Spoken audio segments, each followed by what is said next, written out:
Et bon, on va commencer. Merci à vous tous d'avoir connecté aujourd'hui pour cet webinaire sur la législation et politique relative à la pulvérisation d'herbicides au Nouveau-Brunswick. Avant de commencer, je m'appelle Rachel Martin et je suis une avocate avec East Coast Environmental Law et basée ici à Fredericton, dans les territoires non cédés traditionnels des peuples Wolastoqiyik. Je suis aussi jointe par quelques collègues.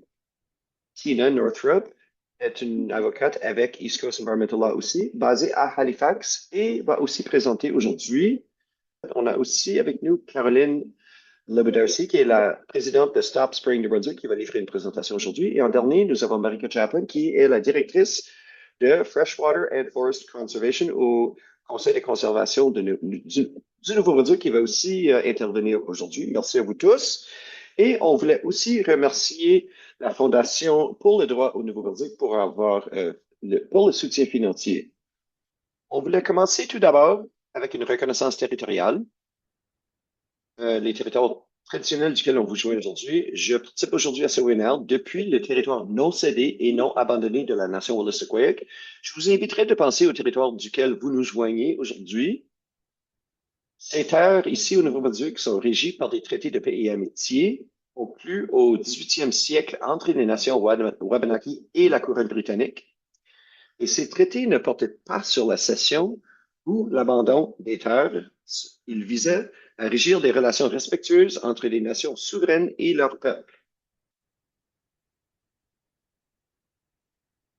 Ici, à East Coast Environmental Law, en tant qu'organisme de bienfaisance régional offrant des services de droit, nous, on croit fortement dans les relations autochtones et supporter ces organisations menées par les Autochtones, et c'est un aspect critique pour créer un futur décolonisé et durable pour la région et plus juste. Et dans le webinaire d'aujourd'hui, nous allons parler des terres de la couronne, mais gardez en tête que les terres de la couronne, c'est en fait des territoires non cédés et traditionnels des peuples autochtones.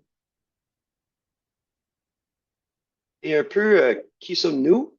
Nous sommes un organisme de bienfaisance régionale qui offre des services juridiques dans le cadre du Canada atlantique pour fournir des services en droit de l'environnement et d'intérêt public. Nous envisageons un avenir où les lois et les systèmes juridiques protègent la santé écologique et favorisent la justice environnementale et climatique dans toute notre région. Et à cette fin, nous militons en faveur d'un droit et de politiques environnementales progressistes offrant de l'éducation juridique au public et mettons nos compétences juridiques au service de ceux qui œuvrent à prévenir ou à réparer les préjudices environnementaux. Et j'ai partagé ici le lien pour notre site web. Vous pouvez en savoir plus. Il y a des ressources sur différents sujets, ainsi que vous pouvez accéder le service de demande pour Environmental Law. Et voici un survol du webinaire d'aujourd'hui.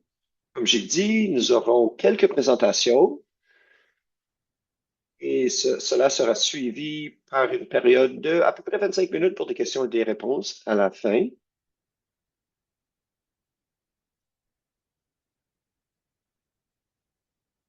Alors, juste pour commencer, je voulais toucher un peu sur le contexte de pourquoi nous touchons ce sujet d'aujourd'hui, à la politique et la législation autour de la pulvérisation d'herbicides. Alors, en 2021, le Comité permanent sur les changements climatiques et la gérance de l'environnement recommandant la restriction accrue sur la pulvérisation de pesticides dans la province. C'était contenu dans un rapport très important. Il y avait des concerns du public provenant de la propagation des herbicides. Et donc, ce comité permanent a été assemblé pour lancer une étude et on a entendu parler du public, des groupes autochtones, de l'industrie, ainsi que le gouvernement a ensuite produit un rapport contenant des recommandations en 2021.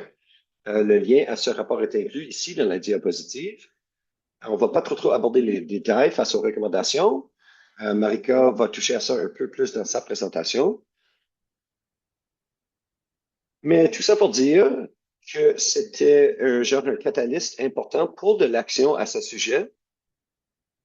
Les recommandations étaient ignorées jusqu'à ce que Premier ministre Holt a renouvelé les promesses en 2024. avec une lettre de mandat qui a été sortie au ministre de l'Environnement et Changement climatique pour prendre le devant sur deux promesses. Un, c'était la mise en œuvre des recommandations du comité permanent. Et la deuxième, c'était d'étudier des solutions alternatives à l'utilisation des pesticides et herbicides. Ensuite, de réévaluer l'innocuité du glyphosate à la lumière de nouvelles données ici au Nouveau-Brunswick. C'était genre une attention renouvelée provenant de notre gouvernement sur ce rapport datant de 2021 à regarder à cette question. Et sur la dernière année, le ministère des Ressources naturelles ainsi que le ministère de l'Environnement et Gouvernance locale rapportent à ce comité permanent sur leur progrès pour accomplir et atteindre ces recommandations. Nous avons aussi récemment eu des changements au niveau fédéral que Tina a abordé et c'est une autre partie du contexte. Et il y a un concern généralisé face aux impacts écologiques et sur la santé de l'utilisation de glyphosate, DDT et les autres herbicides ici au Nouveau-Brunswick et tout au travers du Canada. Et donc, j'ai inclus ça comme cet aperçu d'écran provenant d'un article de Radio-Canada par rapport au Conseil Mi'kmaq du Côte-Nord qui ont reçu un financement pour examiner les impacts du glyphosate et du DDT sur les oignons au Nouveau-Brunswick. C'est de la recherche qui est en cours.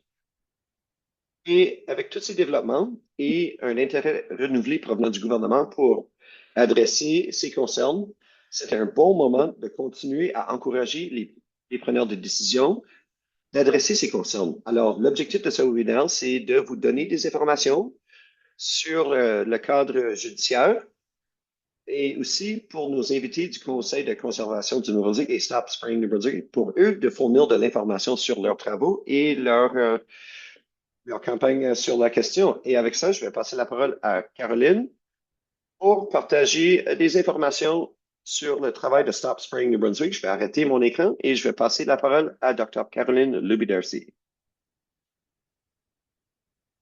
Parfait. Le tout paraît bien, merci.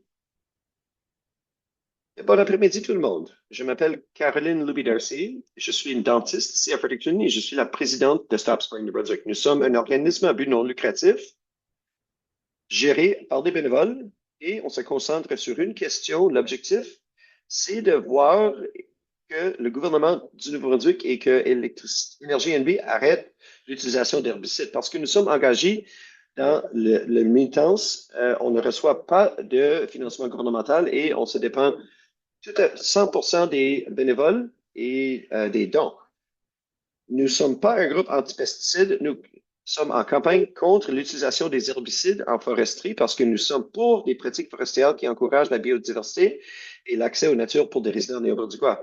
Nous sommes très concernés par rapport à la perte de biodiversité, à l'accès à la nature dû aux pratiques courantes de gestion de foresterie qui se concentrent sur la convertir nos forêts acadiennes dans des plantations de conifères qui sont gérées avec des herbicides. Notre campagne a débuté en 2014 par deux chasseurs qui ont invité notre vice-présidente, Dawn Bowser, et moi de leur aider.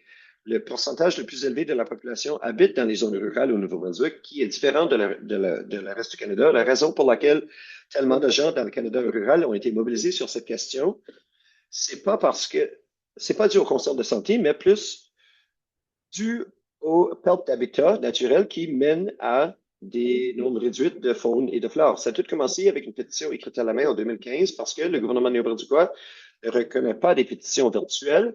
Nous avons collecté à peu près 35 000 signatures en 2017 que nous avons tablées à l'Assemblée législative néo-brunswickoise. Et après avoir atteint cet objectif, nous avons changé la concentration à cibler les membres de l'Assemblée avec des campagnes de lettres, des rencontres et des bulletins annuels aux partis élus, des présentations aux rencontres, etc. On parle au groupe de chasse et de pêche et nous avons aussi un kiosque d'information au Hunting and Fishing Trade Show qui fait partie d'un événement à Moncton. C'est un immense événement. On a beaucoup de gens en y être et on a beaucoup d'activités qui viennent à notre table. C'est un excellent emplacement pour nous. Nous avons une liste courriel avec quelques centaines de supporters et on essaie d'envoyer quelques nouvelles quotidiennement. La majorité de notre contact, c'est via le groupe Facebook, qui est un groupe de discussion publique ayant au-delà de 19 500 membres. Nous avons aussi un groupe Instagram. Le Nouveau-Brunswick C'est le forêt acadien se trouve ici. C'est une des forêts les plus diversifiées dans le monde et il y a une perte accélérée dans ces vieilles forêts qui sont remplacées par des monocultures, des conifères qui sont gérés avec des herbicides qui vont tuer toute autre espèce et qui interfèrent avec toute autre espèce qui vont interférer avec les conifères. Ça amène à un déclin dans les habitats naturels et à ce moment, 16% de la forêt a été convertie en conifères. L'objectif, c'est de 20 à 25% dans la prochaine décennie par l'industrie. Et vous pouvez voir l'état de la forêt dans un rapport qui a été publié par le gouvernement en novembre 2023. La province a promis 30% de protection, mais en vérité, c'est seulement 21,5%. Je vais expliquer pourquoi. Les données qu'eux ont listées comme étant en conservation étaient de l'ordre de 18,2% protégés, 3,3% conservation et 8,5% des terres humides et des zones tampons. Mais des zones tampons ne sont que 30 mètres en épaisseur et ils sont chevauchés entre des plantations coupées à blanc et des zones riveraines. Alors, ce n'est pas un habitat naturel et on est en pénurie en ce moment. Notre campagne se concentre sur les effets sur l'environnement et notre économie. Les forêts sur les terres de couronne, c'est subventionné ici au Nouveau-Brunswick et le nombre d'emplois sont en déclin. J'aimerais vous montrer le rapport provenant du directrice du Bureau de santé, publié en août 2016. Et là-dedans, ils ont étudié les tendances d'utilisation de glyphosate au Nouveau-Brunswick. Et cette charte, c'est utile à voir c'est quoi l'état ici. Vous pouvez voir que la foresterie, au total, occupe 61% de l'utilisation de glyphosate. Ici au Nouveau-Brunswick, seulement 11% est utilisé en agriculture. Et là, vous avez 27% utilisé par les industries. Et la concentration des plantations gérées avec l'herbicide a un effet prononcé sur les habitats disponibles pour la flore et la faune naturelle. Et cette gestion intensive affecte aussi l'accès à la nature pour les gens. La saison de pulvérisation va de juillet à novembre. Alors, ceux qui ont des camps, des forageurs, qui aiment les sentiers, les pêcheurs sont tous affectés et leur méthode de vie est affectée par nos techniques de foresterie dans la province. Il y a eu assez de recherches et des articles publiés que ça devient de plus en plus commun, les connaissances que les forêts et les arbres se communiquent les uns avec les autres avec la mycorrhizée et l'enracinement de tous les arbres. Alors, ça ne fait pas d'allure de juste planter des conifères. Plus de diversité aiderait la faune, mais certainement, il y a toujours le besoin des vieux forêts. Et je sais que c'est très bien connu que les monocultures ne créent pas une population en santé. Des arbres plantés de façon serrée ne permettent pas la pénétration de lumière et ceci décourage toute autre croissance. Des espèces indicateurs sont des indicateurs pour la forêt et nous avons 9 espèces indicateurs et le déclin dans ces derniers, dans leur habitat, ça affecte déjà certaines de ces espèces, en particulier le maître américain pélican, l'écureuil volant au nord et le martin, le chouette rayé, qui veut dire qu'ils n'ont pas assez d'habitat pour avoir un succès dans leur habitat en ce moment. Une recherche qui a été publiée dans les journaux scientifiques on dit le suivant, que le type de gestion forestière au Nouveau-Brunswick va affecter de façon prononcée la diversification des populations d'oiseaux. Et une étude a été faite par des recherchistes ici au Nouveau-Brunswick en 2021. Et ensuite, il a publié un autre quelques années passées.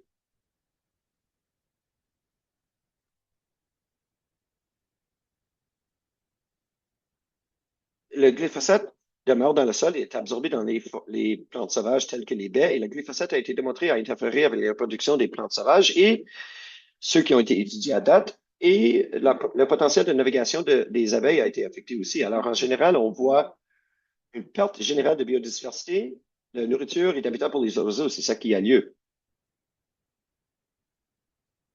Stop Spraying New Brunswick a deux cartes de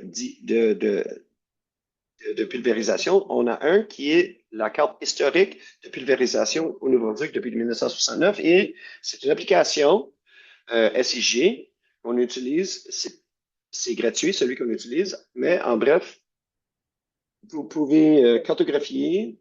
Ici, on voit où les orignales et les chevreuils sont pendant l'hiver et au-delà de ça, vous voyez tous les endroits qui ont été pulvérisés au cours des années.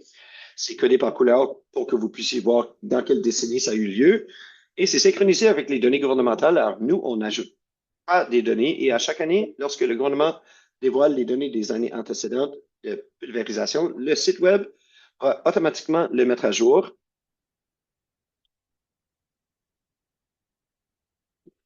Et en moyenne, 15 000 hectares de forêt publique est pulvérisé annuellement avec des herbicides. Et vous pouvez voir avec cet histogramme, ça va démontrer le total annuel de pulvérisation. Et ça peut varier un peu, mais la moyenne se trouve alentour de 15 000. Et cette année, en fait, non, l'année passée, il y a eu moins de pulvérisation que qui a généralement lieu, mais c'est dû principalement au feu de forêt. Et les forêts étaient donc fermées. Et cette année, nous allons voir une augmentation dans la pulvérisation pour compenser pour l'année passée. On a aussi vu des incidences de plusieurs applications, pas seulement une simple application au cours de la vie de la plantation, qui est ce qui est suggéré par l'agence réglementaire. En 2024, nous avons lancé un rapport qui a démontré, après une analyse, euh, combien de populations ou zones ou terrains ont été arrosés une, deux, trois ou plus fois. Et ça a été démontré qu'il y a beaucoup de plantations qui ont été, des parcelles d'abattage qui ont été pulvérisées plus fréquemment. Certainement, ça, c'est utiliser des données, pas de 2024 et 2025, parce que nous avons utilisé jusqu'à 2023 pour générer ce rapport.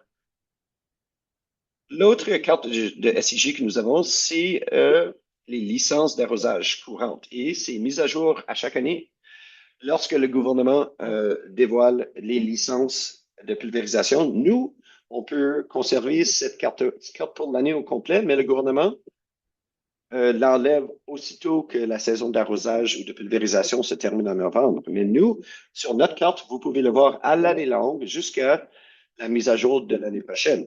Cela peut aider les gens lorsque ils ont vu des activités à quelque part et ça paraît comme si quelque chose a été pulvérisé. Ils peuvent référer à notre carte et voir avait-il une licence ou est-ce que c'était à un autre temps.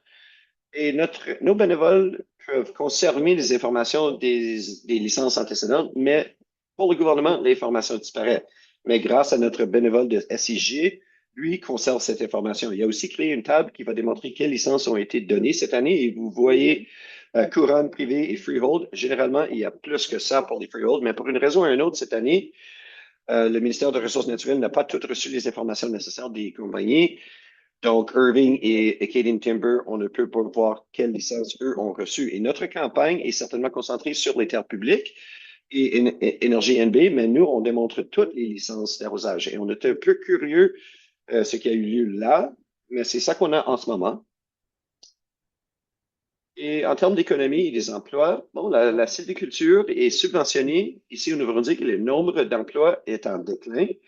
Et j'ai listé les subventions ici sur la diapositive. Vous pouvez voir, c'est assez important, au total, que les compagnies reçoivent pour opérer sur nos terres couronnes. Et les emplois sont en déclin. Vous pouvez voir ici un infographique provenant de 2014 qui a été créé à l'avance de l'entente que le gouvernement Hoover a signée avec JDI en 2014. C'était déjà, on anticipait déjà moins d'emplois qu'il y avait à l'époque au Nouveau-Brunswick. On peut comparer ça à Vermont, Ontario, l'État de New York, qui font leur foresterie différemment, plus de foresterie communautaire et plus de systèmes d'arcan, et donc plus d'emplois par 100 000 mètres cubiques de foresterie. Ensuite, si on regarde aux emplois, Statistique Canada va lister 12 925 emplois en foresterie, mais le gouvernement néo-brunswickois augmente ses chiffres et exagère ses chiffres.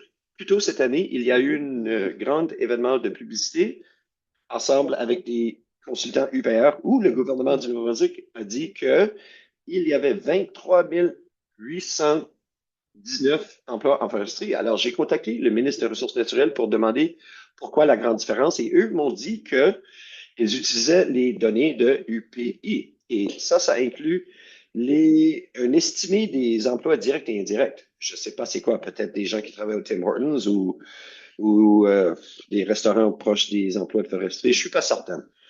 Alors, Richel a déjà mentionné qu'il y a des bonnes nouvelles parce qu'il y a une étude sur le foie des orignales et c'est très, très requis. À ce moment, Le gouvernement n'étudie que des maladies biologiques telles que chronic wasting disease et font des tests pour la présence de métaux lourds, mais nous requérons d'autres types d'études. Et maintenant, finalement, il y aura une étude sur les foies d'orignal et il se concentre en ce moment sur les zones 7 et 8 parce qu'il y a un financement limité. Et tester des foies sur des résidus de DDT et glyphosate, c'est très dispendieux. Et voici une liste de nos activités et nos campagnes. J'ai déjà mentionné ça au début, mais j'ai pensé peut-être donner un peu de calendrier sur comment nous avons accompli. On a commencé avec la campagne de pétition écrite, qui est une bonne manière de sensibiliser autour de la question. Ça donne quelque chose à discuter avec les gens. Et on avait tellement de bénévoles, des gens que j'avais jamais rencontrés auparavant, qui ont vu la pétition sur le site web et sur le groupe Facebook. Et eux, ils ont juste été par eux-mêmes pour avoir des signatures. Et c'est comme ça que ça a eu lieu. C'était pas nous, c'était vraiment une force de bénévoles, leur propre portée et momentum, et c'est excellent de voir. Alors, on a eu les 35 000 signatures rendues à 2017.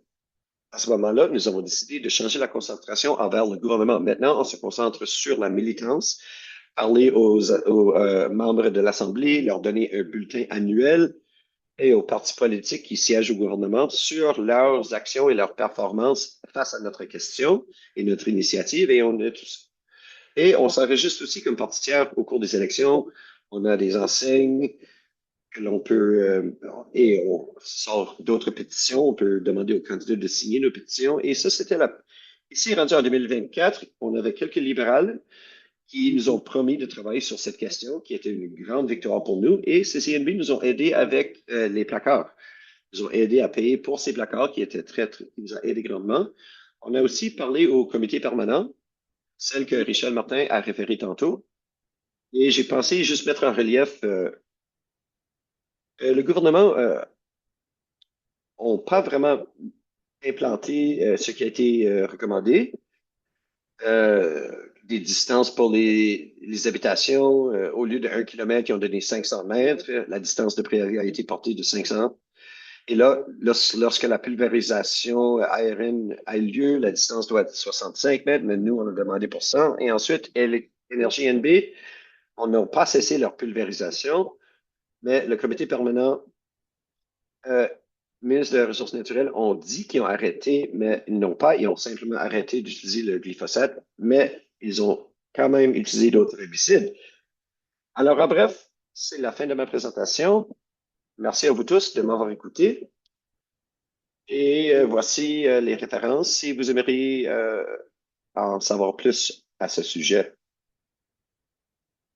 Excellent. Merci. Merci, Caroline, pour avoir partagé les informations par rapport à vos campagnes de travail. On va procéder maintenant à Tina, sa présentation sur la réglementation fédérale des pesticides.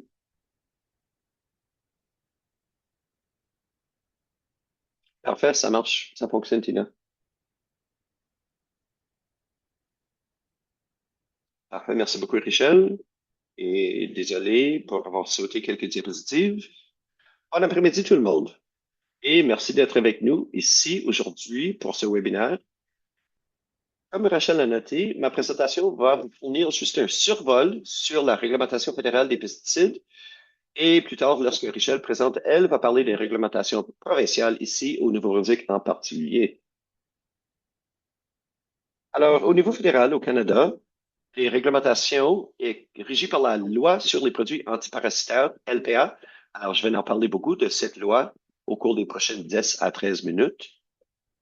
Il y a quelques points clés à retenir concernant la réglementation. Et la première, c'est que la LPP et ses règlements d'application sont distincts des lois environnementales telles que la loi canadienne sur la protection de l'environnement, 1999, qui traite comment traiter les substances toxiques. Alors, quoique, il pourrait être facile d'imaginer que les herbicides et les pesticides sont réglementés de la même manière que les substances toxiques au niveau fédéral, ils sont en fait gouvernés par deux systèmes différents. Et le régime de la LPP est administré par le ministère de la Santé du Canada et son personnel, et en particulier, c'est administré par l'Agence de réglementation de la lutte antiparasitaire. Ça, c'était son nom pendant plusieurs années. Et récemment, cette année, ce nom a changé à un différent nom. L'Agence de réglementation de la lutte antiparasitaire qui va apparaître dans les publications futures de l'agence. Alors, le régime de la LPP est l'autorité de contrôle de tous les pesticides réglementés au Canada.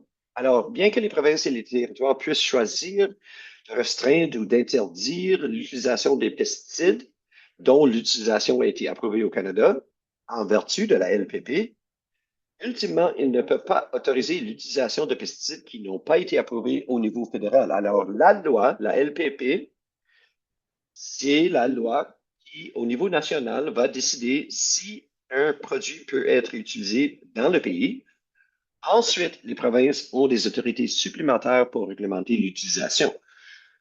Sous la LPP, la loi sur les produits antiparasitaires, il y a un mandat qui dicte plusieurs objectifs qui s'appliquent aux travaux de la ministère de la Santé. Il y a un objectif principal est, qui doit prévenir des risques inacceptables face à la population lorsque les produits sont utilisés. Il y a aussi des objectifs ancillaires, des objectifs secondaires, on pourrait dire.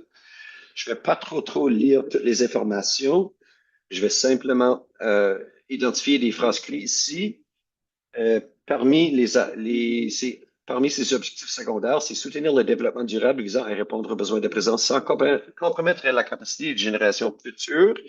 On veut chercher à réduire au minimum les risques pour la santé et l'environnement posés par les produits antiparasitaires et d'encourager l'élaboration et la mise en œuvre de stratégies innovantes.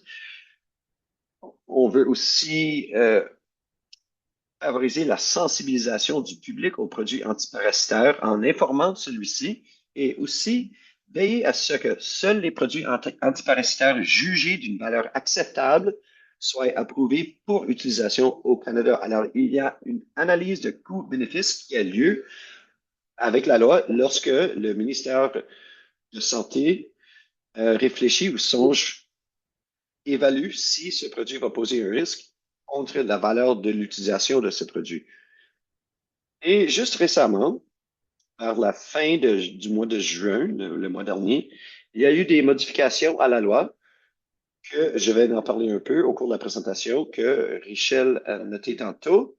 Un des changements, c'est qu'il y a une nouvelle provision qui élargit la section du mandat un peu et élargit la responsabilité du ministère sous section 4 en particulier. Vous pouvez voir le nouveau langage ici et ça dit, pour la raison de cette loi, le ministère doit considérer comme approprié la sécurité économique nationale, la sécurité économique régionale ou la sécurité alimentaire nationale. Et il y a une condition à cette nouvelle responsabilité de considérer ces facteurs, qui est que cette sous-section n'affecte pas l'objectif principal que j'ai mentionné tantôt. Et donc, cet objectif principal de la loi, et je vais retourner temporairement, c'est de prévenir les risques inacceptables pour les personnes et l'environnement découlant de l'utilisation des produits antiparasitaires. Et donc, ce nouvel langage introduit de nouvelles requirements à considérer face à la sécurité économique nationale et régionale et la sécurité alimentaire.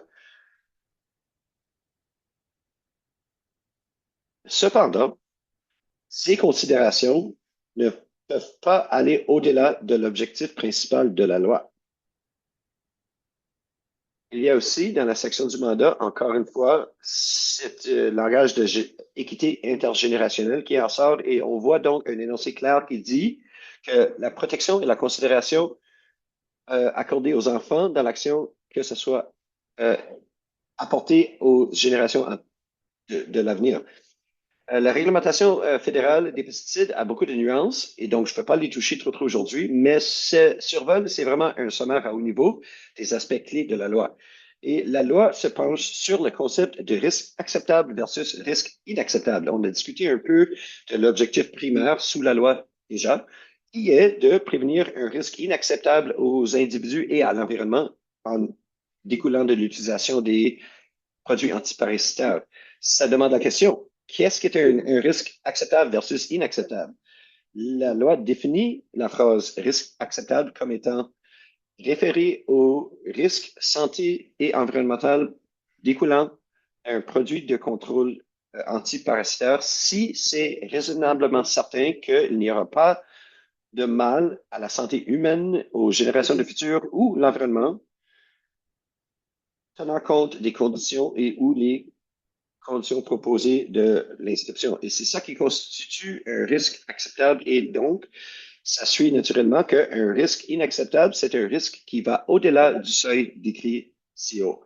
Alors, pour le ministère de Santé et le département, leurs travaux en administrant la loi, c'est un processus d'évaluer et, de façon périodique, réévaluer les risques de santé et environnementale face aux pesticides qui sont soumis pour inscription sous la loi et approbation pour l'utilisation au Canada. Il y a divers processus d'évaluation qui sont établis sous la loi. Il y en a qui sont exigés, d'autres sont à votre discrétion. Et j'ai un contenu qui est extrait du site web de Santé Canada qui décrit des processus d'évaluation. Alors, lorsqu'une personne ou un groupe soumet un nouveau pesticide en vue de son homologation, on va regarder de façon scientifique aux impacts environnementaux potentiels et aux impacts à la santé humaine. Les évaluations ont lieu aussi lorsqu'il y a un changement proposé face à l'application de l'agent. Alors, on va faire un amendement à son processus d'inscription ou d'enregistration et les évaluations ont lieu. Désolé, je m'accuse. Il y a des exigences à réévaluer de façon périodique ces produits aux 15 ans et on peut aussi initier ces réévaluations avec des périodes plus courtes. Il y a aussi plusieurs provisions dans la loi pour l'évaluation, mais je ne vais pas trop les couvrir en détail ici. On va suffire par dire que la section 7 de la loi traite avec l'inscription à première utilisation et les changements apportés à ce dernier ou avec des applications pour changer les inscriptions. La section 16 traite la période exigée de réévaluation pour 15 ans et aussi donne au ministère de Santé la capacité de demander une réévaluation en dedans de la période de 15 ans. Alors, moins de 15 ans, si certaines conditions n'ont pas été atteintes. Et section 17 couvre plusieurs choses, mais parmi ça, ça permet aux membres du public de demander des revues provenant du ministre et si des nouvelles informations ou des preuves émergent par rapport à ce produit, une organisation ou un individu peut amener ça au ministère et demander une revue spéciale. Il y a un mécanisme pour déclencher ce processus. La loi aussi établit quelles sont les exigences provenant des évaluations du perspective de science et les considérations qui doivent être apportées lorsque les amendements sont demandés. Alors, il y a plusieurs facteurs à considérer. Pour une approche scientifique, il y a des provisions qui traitent des facteurs de risque à la santé, avec l'exposition agréée, les effets cumulatifs, les effets de seuil, les marges appropriées et les distances sécuritaires pour divers démographiques et plusieurs autres choses. Ultimement, c'est l'applicant, alors l'individu ou le proponent qui demande l'inscription ou l'amendement à cette inscription, enregistrement, c'est-à-dire pour démontrer que les risques sont acceptables versus inacceptables. Maintenant, comme nous avons noté, il y a eu des changements récents à la loi qui ont introduit des différences assez importantes et ces changements ont causé un certain concern parmi les organisations d'intérêt public. Et ces changements essentiellement créent euh, des nouvelles capacités politiques. Ça veut dire la direction au niveau fédéral. Ça serait l'organisme composé du premier ministre et les ministres au gouvernement fédéral. Et sous la loi des pesticides, comme il existe et comme il a existé auparavant, le ministère de Santé a la capacité de refuser des applications pour des pesticides et aussi a la capacité de refuser les applications de changer ou de modifier les enregistrements courants.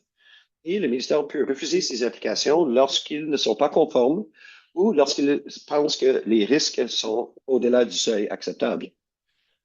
Et avec les nouveaux changements qui ont été installés le mois passé, le gouverneur et le conseil ont la capacité de refuser ces l'opinion du ministère est essentiellement de dire qu'on peut utiliser le antiparasitaire. Il y a deux nouveaux commandes que le gouverneur peut utiliser. Il y a une urgence qui traite des situations où le gouverneur ou le cabinet décide qu'il y a un besoin de contrôle urgente pour une infestation d'urgence et que c'est nécessaire pour protéger l'économie, la sécurité économique nationale et la sécurité alimentaire nationale.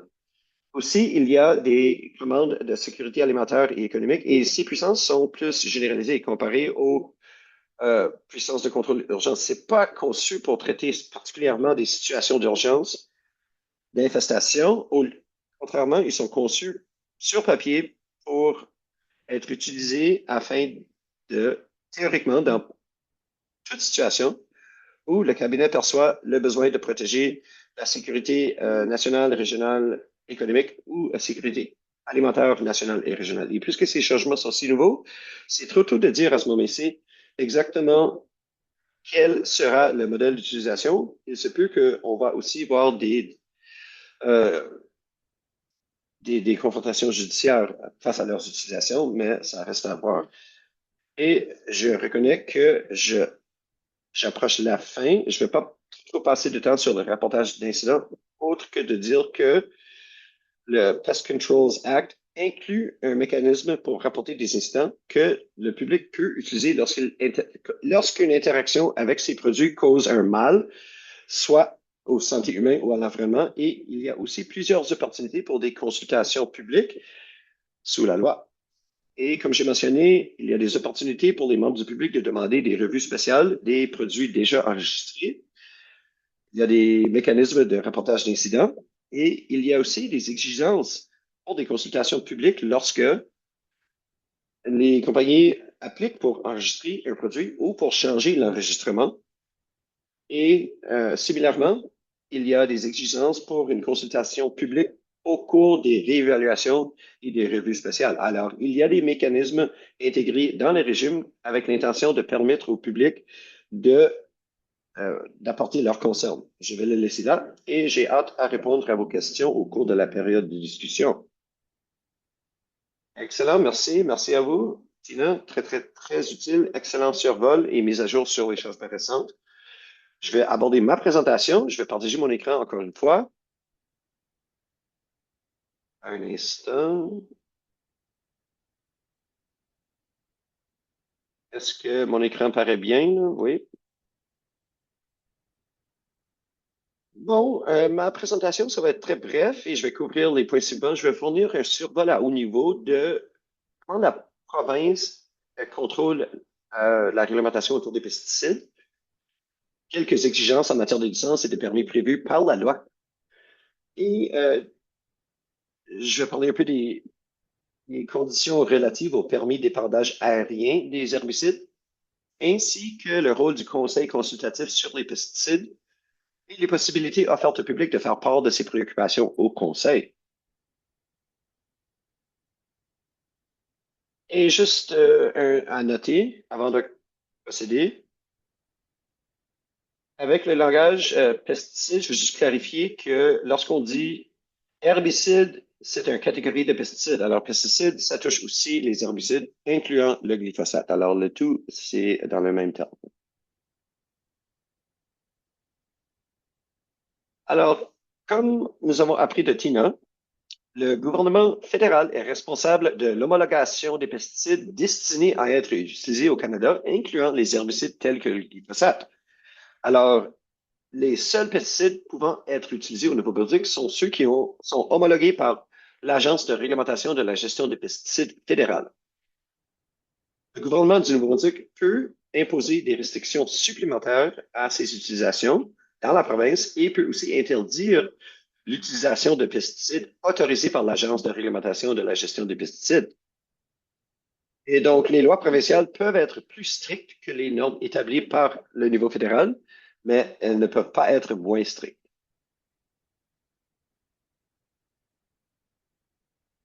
Alors, la province du Nouveau-Brunswick fournit plus de restrictions avec la loi sur le contrôle des pesticides et ses règlements d'application. À l'heure actuelle, il n'existe qu'un seul règlement, le règlement de génération. J'ai pas ça, je suis désolé.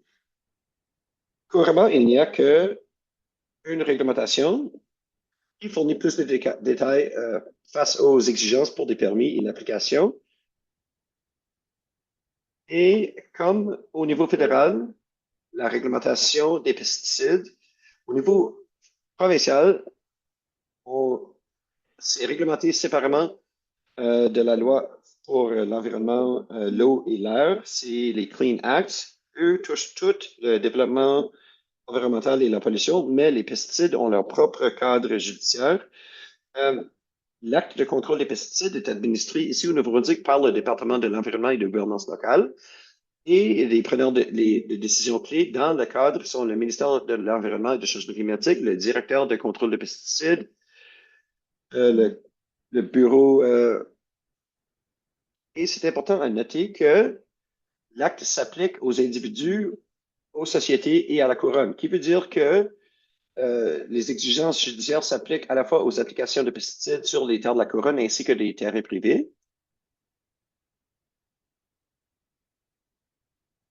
Et donc, la loi prévoit une série de permis, de certificats d'autorisation et de permis qui sont requis pour entreposer, vendre, fournir, manipuler ou appliquer des pesticides commerciaux dans la province. Donc, juste une petite description de chaque, mais la présentation d'aujourd'hui, je me concentre sur les permis d'utilisation de pesticides. Il y a diverses classifications qui sont basées sur le type de pesticide ainsi que la méthode d'application. Et sous l'encadrement judiciaire, le ministère de l'Environnement et du Changement climatique a la capacité d'imposer des termes et des conditions sur les permis de pesticides qui sont au-delà de ce que l'on voit dans la réglementation et la loi. Et c'est le ministère qui a l'autorité de donner les permis, octroyer les permis. Et donc, la loi exige que les pesticides à usage commercial soient utilisés conformément à l'étiquette du produit qui est produit au niveau fédéral, la loi et ses règlements, ainsi que des modalités et conditions figurant sur le permis. Et l'étiquette est approuvée par le directeur des pesticides ici au niveau fédéral. Alors, toutes les exigences sur l'étiquette doivent être suivies. La loi peut créer d'autres restrictions au-delà de ceux créés au niveau fédéral, ainsi que celles inscrites par les modalités, mais elle ne peut pas être moins stricte que l'étiquette. Et aussi à noter que les permis sont spécifiques aux pesticides et sites. Alors, les permis qui sont octroyés vont dicter quels pesticides sont appliqués et où ils peuvent être appliqués. Et donc, avec la concentration renouvelée sur le comité permanent, son rapport en 2021, le conseil a été rassemblé. Et une chose qu'ils ont faite, c'est qu'ils ont examiné les permis pour l'application aérienne des herbicides ici au NB et ont révisé les conditions pour ce dernier. Comme Caroline l'a mentionné, ils n'ont pas suivi toutes les recommandations, mais il y a eu des changements. J'ai eu une copie du gabarit pour le permis qui est utilisé pour des applications aériennes et je vais juste passer à travers encore. J'ai pas trop de temps, mais je vais adresser les conditions clés qui traitent la santé publique et protection environnementale.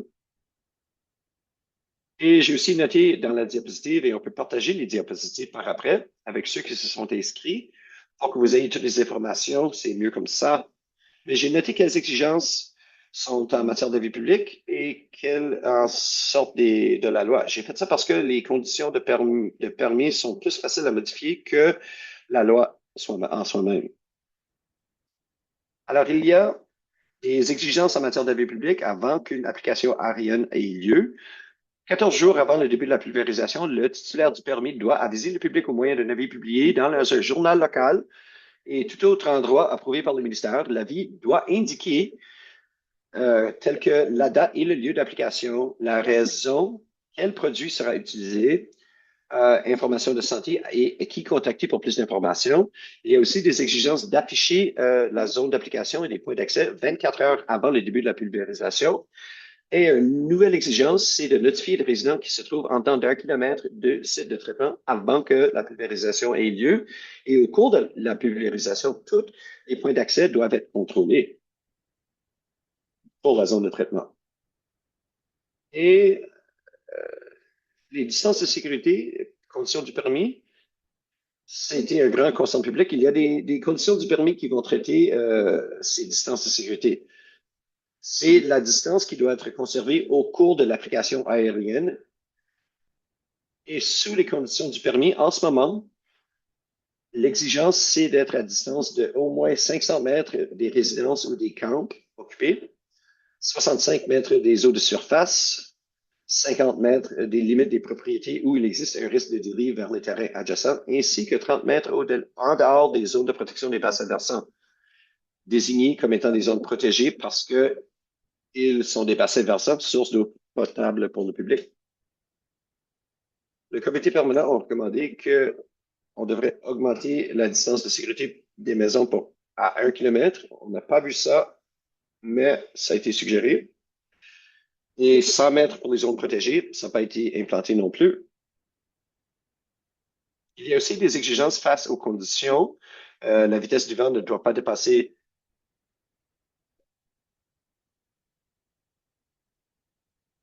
5 km/h. Et je ne vais pas trop aborder les détails ici face aux conditions, face au déversement et les rejets illégaux.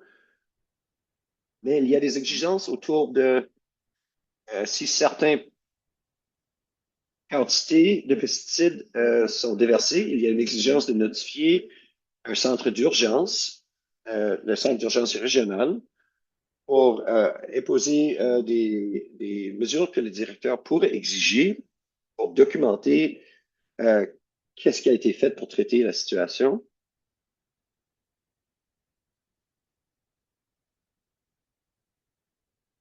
Il y a aussi tenue des registres et des rapports.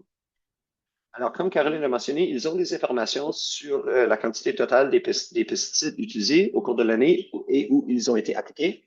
Ces informations sont disponibles au public. Et application de la loi. Brièvement, on va parler de l'application.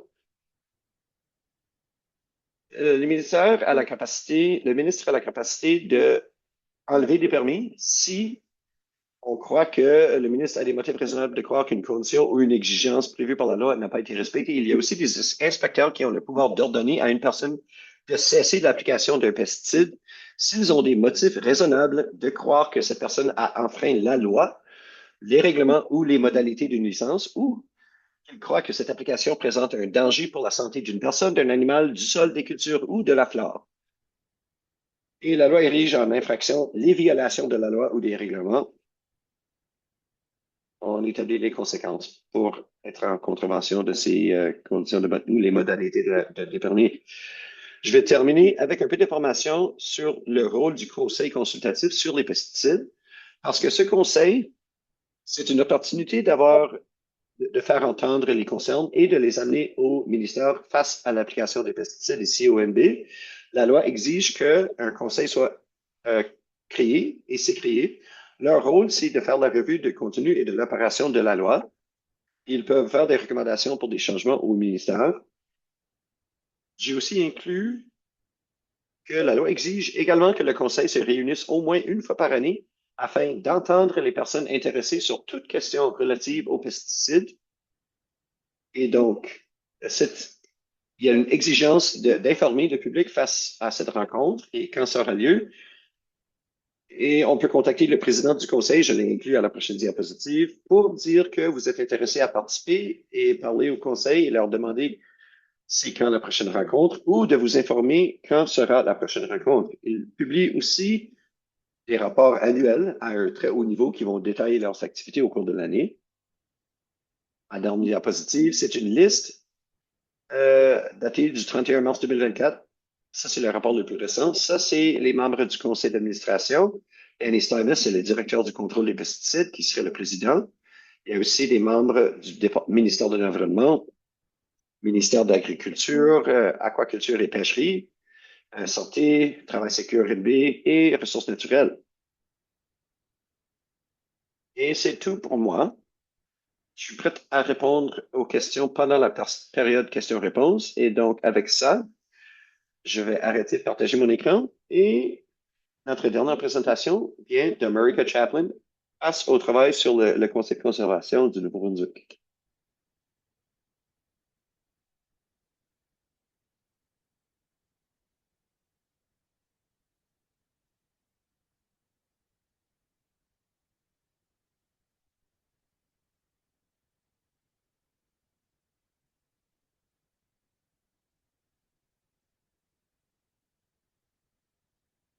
Bon, pouvez-vous m'entendre? Oui. Et vous pouvez voir mon écran? Oui. Si tu le mets dans le mode présenteur, on va voir dans le plein écran. Voilà. Excellent. Merci beaucoup. J'ai dû cliquer quelques boutons. Je m'appelle Marika Chaplin et je suis la directrice de Freshwater and Forest Conservation ici à CCNB. Et juste à écouter les présentations, c'était très intéressant, certainement.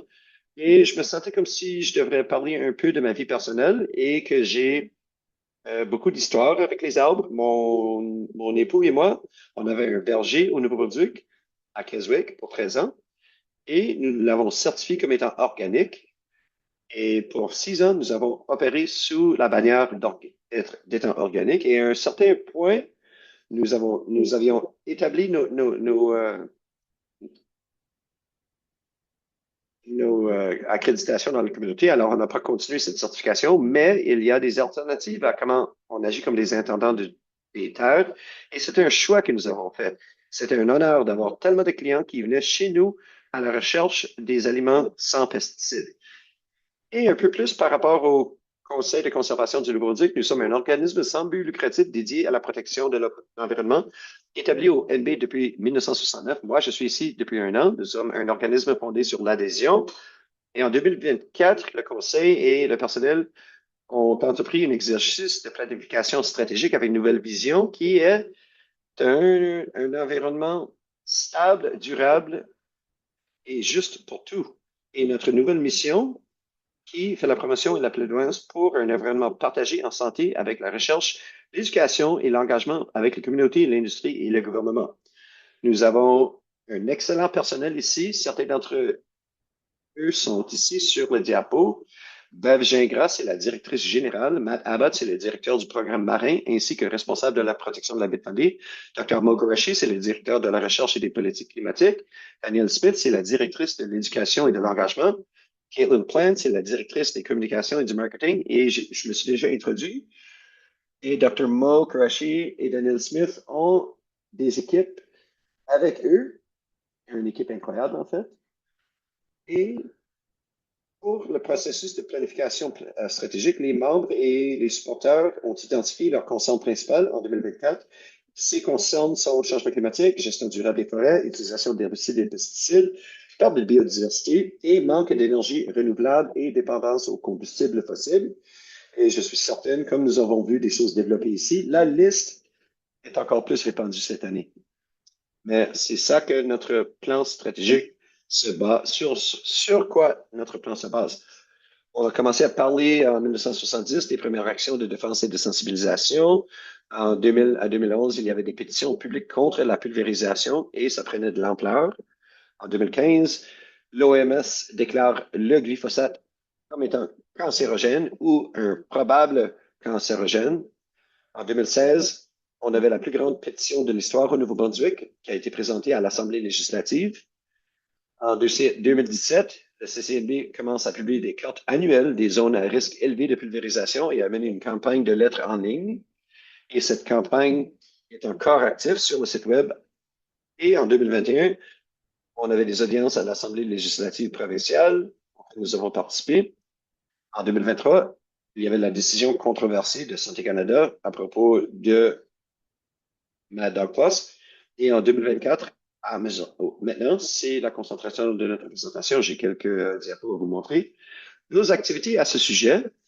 Mon rôle inclut la glyphosate, mais j'ai une grande portée de dossiers que je suis aussi. Vous pouvez en savoir plus sur le site web conservationcouncil.ca. On a des réunions, des ateliers, on passe en entrevue avec les médias et on fait aussi des lettres et des rencontres avec les ministres dans la défense des intérêts. Aussi des zones à forte utilisation de glyphosate, la campagne de lettres en ligne et on collabore avec les autres, incluant East Coast Environmental Law et Stop Spraying New Brunswick. Je suis fier de vous montrer cette diapositive. Nous avons aussi lancé des Lunch and Learn sur certains des sujets extrêmement intéressants. Nous allons continuer ça à l'automne. On avait Dr. Matthew Betts, Dr. Tom Beckley, Dr. Cindy Prescott et Dr. Anthony Taylor. Et on avait tellement de présence à ces événements, ça a vraiment renforcé comment les gens sont concernés de nos forêts et c'était excellent de voir. Les vidéos sont tous disponibles sur la page YouTube et je vais mettre le lien au clavardage pour ceux qui aimeraient voir ces enregistrements. Et Dr. Matt Betts, sa présentation n'était pas enregistrée, mais les autres l'étaient. Alors, je vous encourage d'écouter à ça. Il y a des solutions, des alternatives à la pulvérisation et c'est quelque chose qui est à noter. Similairement à notre verger à Keswick, on a vu qu'il y a des alternatives. Il y a de la lutte mécanique contre la végétation. On voit ça en Colombie-Britannique et en Suède pour couper, broyer ou déraciner la végétation concurrente. Il y a des brûlages dirigés en Alberta et à l'État d'Oregon, c'est des exemples c'est des incendies intentionnels à contrôler et réduire la végétation concurrente pour préparer le site à la régénération. À la Finlande, il y a des techniques de paillage et de couverture du sol. Alors, l'application de paillis ou de plantation de culture de couverture pour supprimer la végétation indésirable et préserver l'humidité du sol.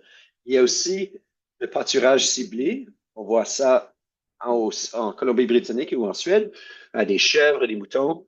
Il y a des désherbages et entretiens manuels au Québec et en Allemagne puis l'arrachage à la main ou coupe de la végétation concurrente autour des semis. Et en Ontario, au Québec et à la Scandinavie, il y a la planification sylvicole et sélection des espèces, la conception de peuplement forestier à l'aide de techniques de régénération naturelle, de la plantation de semis plus grandes, d'espèces tolérantes à l'ombre ou de plantations mixtes. Il y a aussi un programme d'alternative aux herbicides en Ontario du Nord-Ouest. Il y a tout un site web contenant des excellentes informations, le partage de connaissances autochtones pour développer de nouvelles approches provenant de Forest Management Free Group. Ceci a lieu à Chepleau, divers forêts, Gordon Cousins, Romeo Mallette et Martel, avec un soutien de Ressources naturelles Canada. Nos recommandations pour 2021 pour le comité, c'était de réduire le coupable blanc, cesser de financer les traitements par pulvérisation, établir des zones tampons beaucoup plus larges autour des zones ripariennes et côtières, éliminer progressivement l'utilisation d'herbicides sur les terres forestières de la couronne, s'orienter vers une foresterie écologique et réformer la loi sur les terres de la couronne et les forêts. La situation actuelle, c'est un peu chargé ici et ça répète un peu ce que Richard a dit, en particulier la section en haut. Mais avec le gouvernement libéral dans la province, Première ministre Susan Holt a chargé le ministre de l'Environnement de mettre en œuvre les recommandations du comité permanent multipartite parce qu'il y avait beaucoup de soutien public pour ces actions menant à l'élection. Et l'année passée, le 11 juin, ce même comité a entendu le personnel du gouvernement du Nouveau-Brunswick qui a été chargé de mettre en œuvre l'ensemble des 20 recommandations et ce compte-rendu enregistré peut être visionné sur la plateforme de web diffusion de l'Assemblée législative. Vous n'avez qu'à rechercher la date. De nombreuses recommandations attendent encore d'être pleinement mises en œuvre et quelques exemples des recommandations qu'on aimerait porter à votre attention, c'est le numéro 8. Premièrement, que les forêts anciennes de feuillus et de conifères restantes soient préservées et non converties. Cela nécessiterait, un, une foresterie respectueuse de l'environnement et deux, la création de zones naturelles protégées supplémentaires. Une des questions qu'on avait, c'est pourquoi cette mesure est-elle reportée à la fin de 2027, qui est déjà 3 ans après le début du mandat. Et aussi, quels exemples de foresterie respectueuses de l'environnement sont mis en œuvre? On aimerait voir plus. Recommandation numéro 20, que dans les 6 mois suivant le dépôt du présent rapport, que le ministère des Ressources naturelles crée un tableau de bord public portant sur tous les aspects de l'exploitation des forêts de la couronne, y compris la pulvérisation de pesticides dans le but de mieux informer et sensibiliser le public. Le lancement du tableau de bord était prévu au printemps 2026, mais nous n'avons encore rien vu. Avec l'opposition généralisée du public à l'utilisation du glyphosate, cela devrait retenir l'attention et bénéficier de la priorité qu'il mérite de la part du ministre Lepage et de la ministre Héron. En 2025, avec le nouveau ministre, nous avons développé des notes pour eux. Glyphosate, c'en était un parmi eux. Nos notes ont inclus un moratoire sur l'utilisation du glyphosate, un plan de réduction progressive de transition, éliminer rapidement l'utilisation de glyphosate en foresterie en établissant des échéanciers et des repères clairs pour l'adoption de solutions et de recherche durables et respectueuses de l'environnement. Et une collaboration accrue avec les communautés autochtones pour co-créer, concevoir conjointement des pratiques de gestion forestière avec les gouvernements et les communautés autochtones en intégrant les savoirs écologiques traditionnels et en accordant la priorité à la biodiversité. Récemment dans les nouvelles, on voulait juste en sortir quelques histoires qui sont importantes à partager, en fait. Alors, en décembre de l'année passée, avec l'étude glyphosate qui a été retirée pour en raison de graves problèmes d'éthique, c'est des études que les réglementeurs autour du monde utilisaient pour justifier l'application de glyphosate. Ça a été retiré dû aux graves problèmes d'éthique et la participation secrète d'employés de Monsanto à sa réduction. À partir de juin de cette année, Tina a mentionné certains aspects de ceci. Ça, c'est mon survol rapide. Le gouvernement Carney adopte une loi autorisant l'utilisation des pesticides interdits. Le rapportage de Radio-Canada a rapporté que le gouvernement fédéral a apporté des changements majeurs à la réglementation des pesticides au Canada, accordant au cabinet le pouvoir d'autoriser leur utilisation, même celle des pesticides que Santé Canada a jugés dangereux. Aussi, en juin de cette année, les scientifiques ont découvert un lien entre le glyphosate et les bactéries puissantes. Ça a été déterminé que le glyphosate peut aider les bactéries à devenir résistants à plusieurs antibiotiques.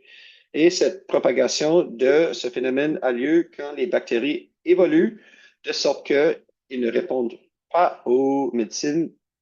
Et ceci peut être alimenté en partie par le glyphosate. Et à partir du mois de juillet, la Cour suprême américaine a déterminé que Bayer n'est pas responsable de fournir un avertissement sur l'étiquette et ceux qui disent que Roundup a causé leur cancer maintenant auront plus de difficultés à poursuivre Monsanto.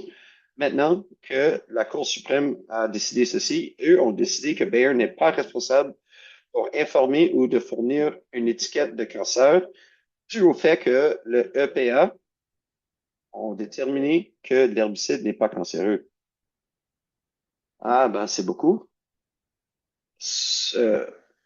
Les travaux en cours, on travaille activement sur ce dossier. On continue à recommander une interdiction et de proposer des alternatives, continuer à demander des comptes au gouvernement et de continuer à travailler en collaboration pour diffuser ce message. On croit fortement dans un environnement juste et durable pour tous et on offre plusieurs opportunités pour vous de nous aider. Vous pouvez rester informés. Nous avons des nouvelles mensuelles que vous pouvez voir à partir de ce code QR. Vous pouvez vous inscrire et devenir membre. Ça, c'est le deuxième code QR. Et le troisième code QR, c'est pour des subventionneurs. Et nous sommes une charité enregistrée, alors vous pouvez avoir une déduction sur vos impôts. Et en dernier, devenez une militante, un défenseur. Nous avons notre Stop Spraying New Brunswick disponible ici et envoyez une lettre personnelle au ministre. Ça a un impact aussi. Et veuillez inclure une lettre à votre représentant dans l'Assemblée législative. Et c'est tout pour moi. Merci pour votre temps.